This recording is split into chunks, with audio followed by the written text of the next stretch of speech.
తిడుతున్నావు అని అంటే దాని అర్థం ఆ విషయంలో దేవుడు నీకు లేడని పక్కకి నెట్టేస్తుంది.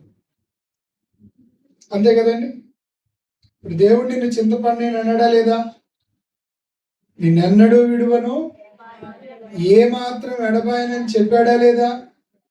యెహోవా నా కాపరి, నాకు కలగనివ్వనని చెప్పాడా లేదా? ఆ విషయంలో నీకు చింత అవుతుంది అని అంటే ఆ విషయంలో నీకు ఎవరు హెల్ప్ లేదని అనుకుంటున్నావు. ఆ విషయంలో నీకెవరు సహాయం చేయరు అని అనుకుంటున్నావు. కానీ అలాగే అనుకోవాల్సింది, ఆ విషయం నీ మనసులోకి వచ్చిన వెంటనే నా ప్రభువు నాకున్నాడు, నా యేసయ్య నాకున్నాడు. హల్లెలూయా. ఒక విషయంలో నిన్ను ఎవరైనా తిడుతున్నారంటే ఆ తిట్టే మాటలు పట్టుకొని బాధపడకూడదు.